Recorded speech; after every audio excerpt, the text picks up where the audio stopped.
오늘 아침 뉴스의 맥을 짚어드리는 시간 뉴스연구소, 오늘도 두 분의 연구위원 함께합니다. 김준일 시사평론가 그리고 경향신문의 박순봉 기자, 어서 오십시오. 안녕하세요. 예, 첫 뉴스는 날씨 상황부터 좀 짚어주셔야 될 것 같아요. 태풍이 어떻게 된 겁니까? 남부지방에서 출발해가지고 북상을 했거든요. 9호 태풍 종달이죠. 근데 조금 좀 약해지고 있어가지고 다행히 아직까지 큰 피해는 없는 상황입니다. 네. 피해 상황 좀 정리를 해보면 어젯밤 11시 기준으로 정부가 집계를 했거든요. 울산 지역에서 16대 차량 침수 피해가 있었습니다. 그리고 또 경남 양산 공사 현장에서 토사가 유출되는 그런 한 건이 있었고요. 네. 근데 이제 다만 피해가 안 크다라고 표현을 해드렸던 거는 인명 피해는 현재까지 없는 상태예요. 대신에 뭐 주택하고 차가 침수돼가지고 소방이 인명 구조를 한 상황은 있었거든요. 2건이 있었습니다. 네. 근데 다행히 또 안전하게 구출을 했고요.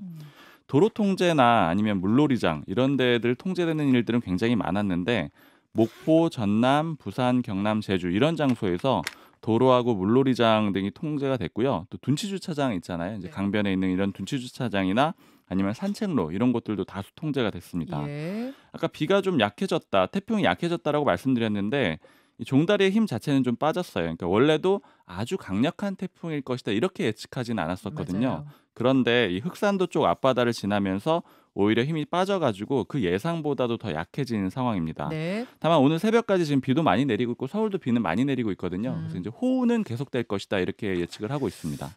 마침 그 순간에 행안부에서 재난 문자가 왔네요.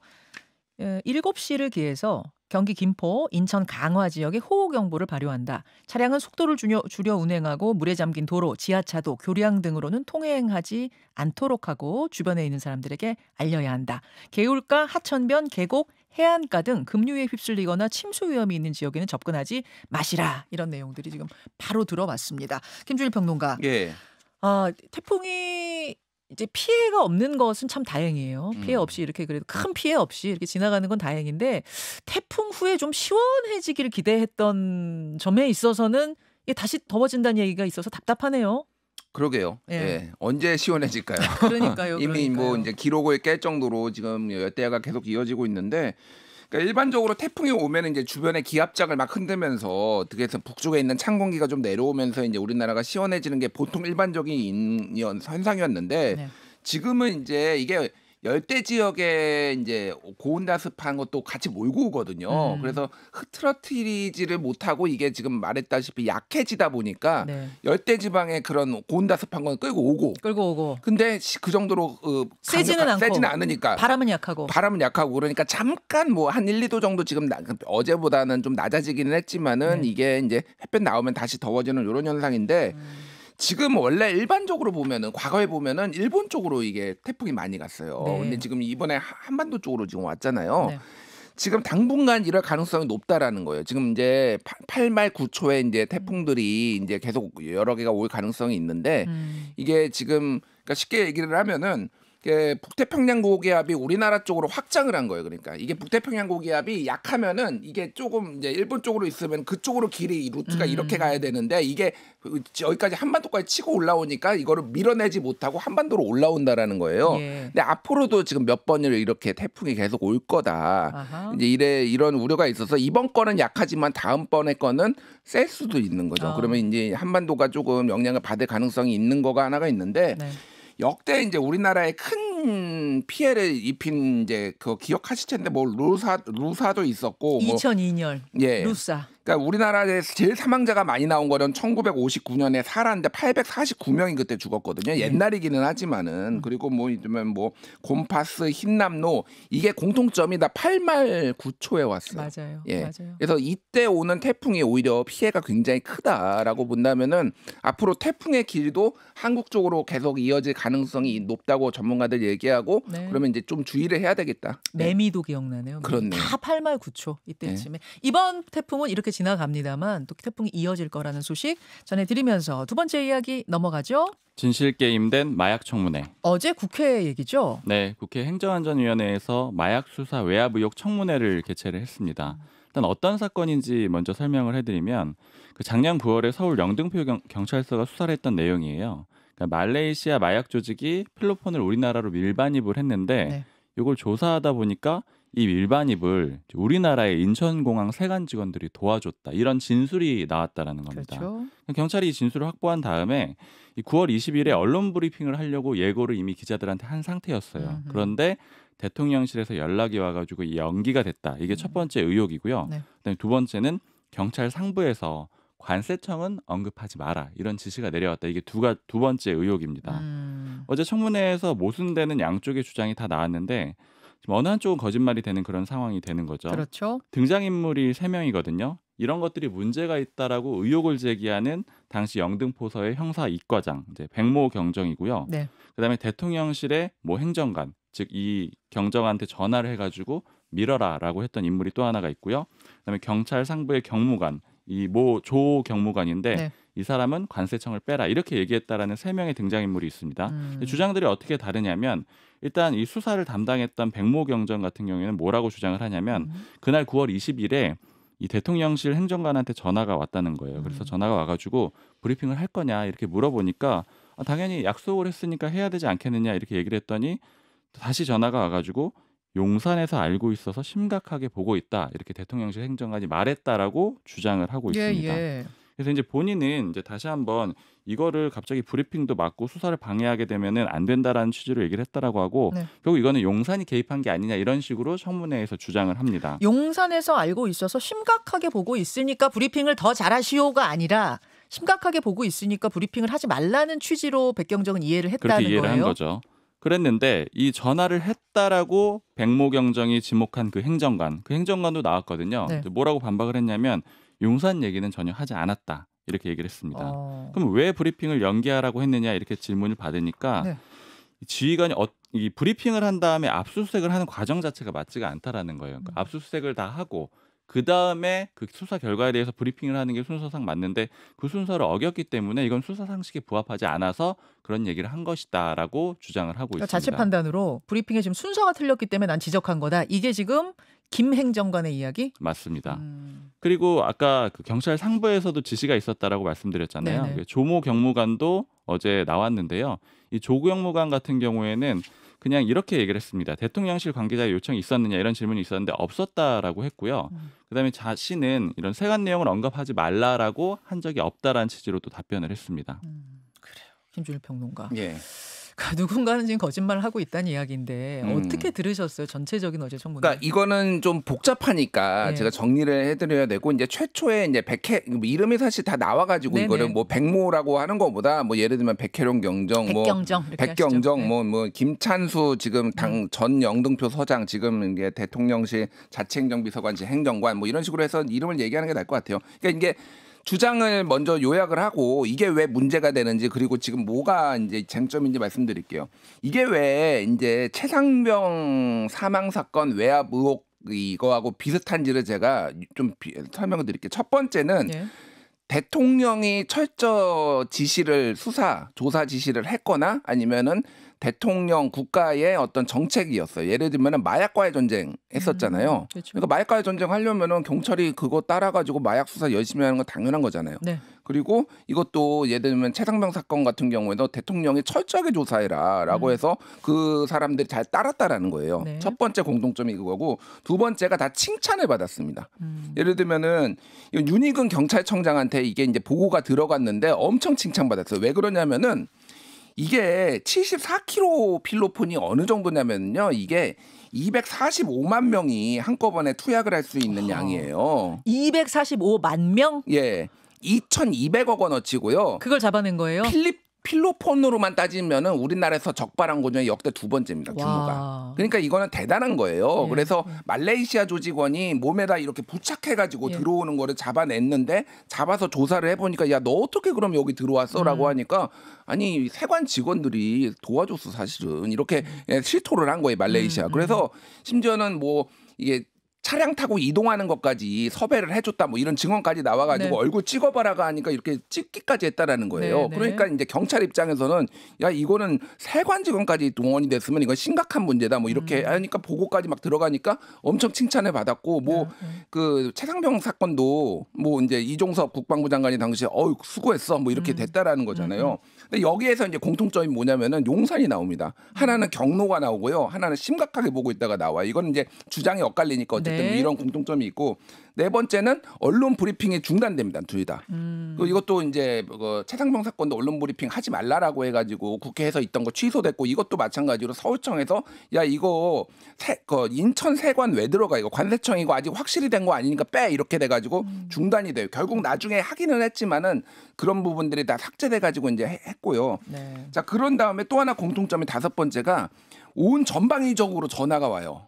이 수사한 사람한테. 이 경우에는 어디서 전화가 여기서는 왔어요? 지금 서울청 지휘 라인에 있는 네. 이제 영등포 경찰서장도 지금 직접적으로 본인이 같이 칭찬을 했던 사람이 야 이거 문제 있다라고 얘기를 하고 서울청 이제 폭력계장 형사과장 국과수에서 전화 오고요. 그리고 심지어는 지휘 라인에 있지 않은 서울청 생활안전부장 그게 이제 누구냐면 조병노라고 네. 하는 사람이 이제 멋쟁이병 단톡방에 나와서 승진시켜야 된다. 이 사람이 나오는 건데 그러니까 지휘 라인에 없는 사람까지 막 전화가 오는 거예요. 그러니까 최상병 사건도 마찬가지잖아요. 온갖 군데서 다 전화가 오잖아요. 그러니까 이게 왜 그러냐 도대체. 누가 이 사람들을 다 움직였느냐라는 거고 당사자가 징계를 받습니다.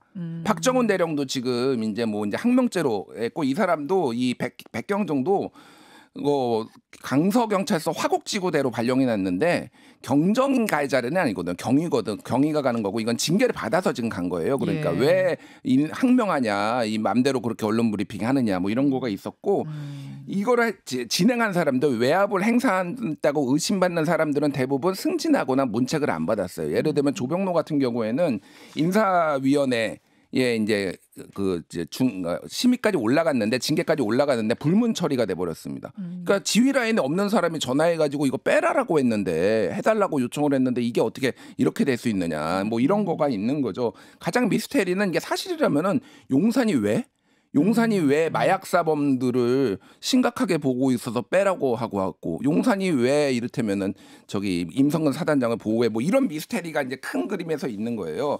자 그러면 이제 용산이 있느냐 없느냐는 주장이 엇갈리니까 이거는 지금은 당장 확인하기 어려워요. 지금 김 행정관은 난 용산 언급은 한 적이 없다. 그거는 빼고 다만 순서상 브리핑이 먼저가 아니다. 조사가 먼저다라고 얘기한 거다. 지금 이렇게 주장을 하고 있는 거고 백경정은 무슨 소리야. 용산 얘기를 난 분명히 들었어. 이게 엇갈리는 거죠. 그러니까요. 그거가 미스테리인데 용산 얘기를 빼더라도 이렇게 전방위적으로 제가 앞에 설명을 드렸잖아요. 네. 이런 식으로 이렇게 잘한 수사를 가지고 수사한 사람을 이렇게 징계까지 해버리고 서울청이 전방위적으로 이렇게 동원된 거는 이해가 안 되는 거죠. 오케이. 그러니까 그게 용산 이제 얘기를 빼도 설명이 잘 안 된다. 설명이 잘 안 되는 부분이 있는 거예요. 그러니까 이게 더 큰 힘, 이를테면 서울청장까지 움직일 수 있는 사람이 누가 있는 거예요. 윤희근 경찰청장은 사실상 여기에서 완전히 제외돼 있으면은 그거는 더 윗선밖에 없다라고 지금 야당에서는 의심하고 있는 거예요. 결국 누구를 비호하려고 한 거 아니야? 뭐 이렇게 보는 거예요. 그러면 의심의 지점은? 그러니까 이제 지금 관세청장이 이를테면 조병노 경무관 아까 얘기했잖아요. 그 서울청 생활안전부장 이 사람이 이제 관세청에서 예전에 근무를 했기 때문에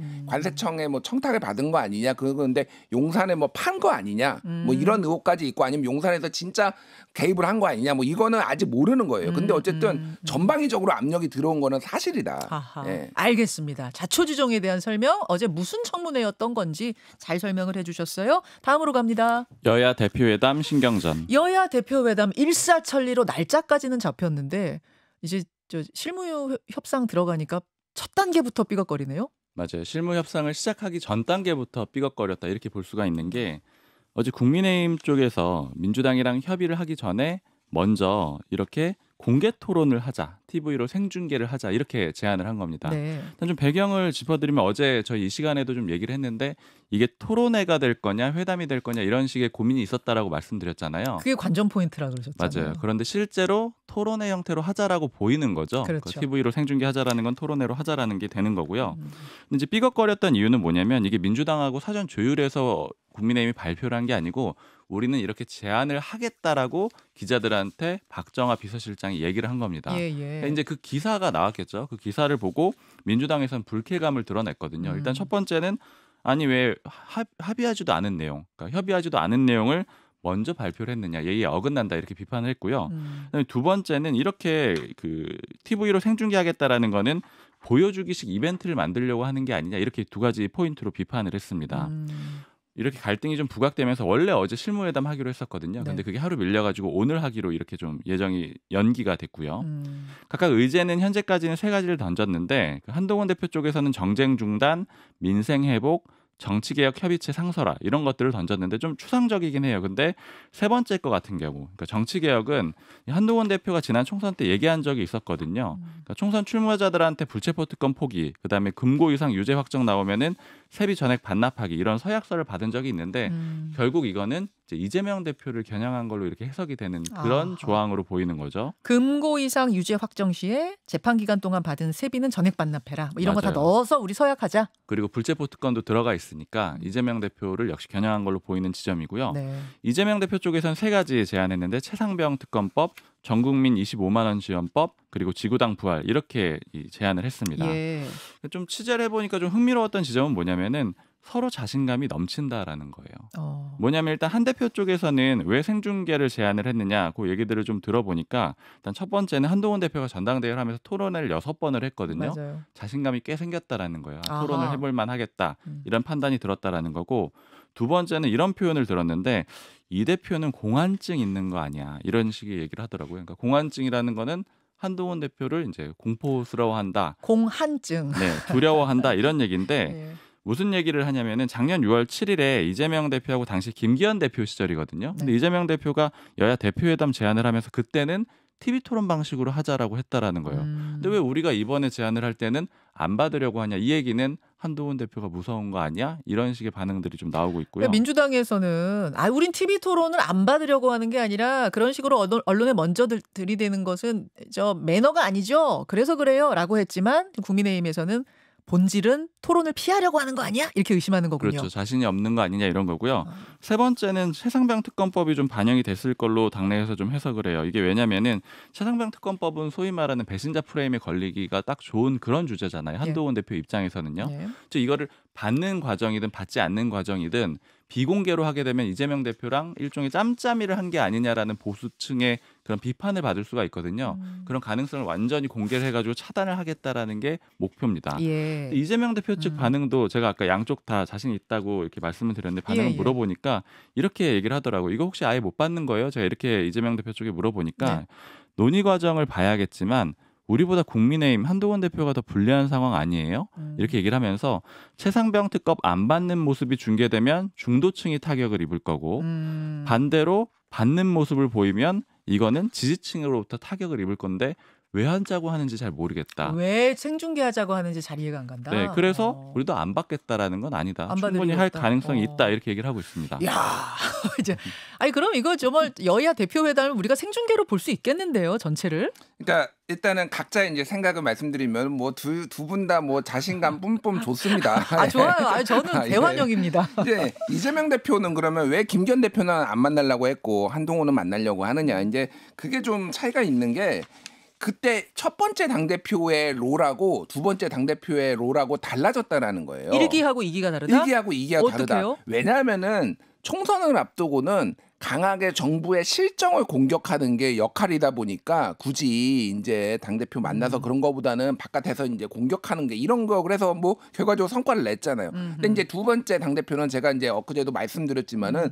뭔가 이제 민생 뭐 성과를 내야 되는 당장 뭐 이렇게 선거가 있는 것도 아니고 그러다 보니까 수권 정당 민생을 챙기는 수권 정당 리더로서의 이미지를 만들어야 되는 거. 네네. 그리고 또 하나는 이제 영수회담 하려고 하는데 용산에서 그 얘기 하잖아요. 아니 당대표 만나고 오세요. 뭐 그렇죠. 이런 식의 이제 반응들이 오니까 그러면 좋아 만나겠다. 뭐 이런 것도 있는 거고 또 하나는 이제 여기에서 지금 한동훈 대표와 윤석열 대통령의 약간의 그러니까 간극이 있잖아요. 있죠. 요거를 활용해서 지렛대로 활용해서 다 벌리려고 한다. 아하. 최상병 특검이라든지 뭐 요런 이제 이재명 대표 측의 이제 생각이 있는 거고 한동훈 대표도 이제 민생 계속 얘기를 하는 데다가 내가 이재명하고 야 토론도 할 수 있는 사람이야. 근데 뭐가 뭐 저쪽 뭐 180석 있는 저 정당 내가 뭐 꿀릴 게 뭐 있어? 약간 자신감 뿜뿜이 있는 연기하신 건데. 건가요? 예. 근데 이제 저는 이거예요. 생중계 할 수가 있는데 이게 뭐가 있냐면은 네. 회담이잖아요. 이거는 토론을 하는 게 아니라 합의를 해야 되는 거예요. 그러니까 이게 생중계 방식이 맞느냐. 그러니까 왜냐하면 깊은 얘기도 해야 되고 하기 때문에 보통은 모두 발언을 하고 뒤에서 하는 건데. 무슨 말씀인지 알겠어요. 성과를 내려면 깊은 얘기까지 들어가서 뭐 딜도 하고 이래야 될 텐데. 토론은 TV 카메라를 의식을 하고 예. 상대방을 공격하고 액션도 취하는 건데 이게 그러니까 맞는 방식이냐라는 거죠. 성과를 그러니까. 내기에. 성과를 내기에는 저는 적절한 방식은 아니라고 봐요. 그러니까 뭐 많은 걸 공개하는 건 좋은데 글쎄요. 이게 이제 뭐 서로 좀 생각이 많이 다른 것 같아요. 이거를 바라보는 그럼에도 입장이. 불구하고 저는 마음 먹으면 할 수 있다고 보거든요. 성과도 낼 수 있다고 보거든요. 미리 성과 낼 부분들은 얘기하면 되는 거니까. 저는 대환영이라는 말씀을 그리고 드리면서. 제가 그 국민의힘 쪽에서 지금 아까 두 번째 말씀드렸던 마약 수사 외압 의혹 그리고 예, 예. 좀 반론이 와가지고 살짝 말씀을 드리면 뭘 그러시죠. 추가로 확인을 해봐야 되겠지만 네.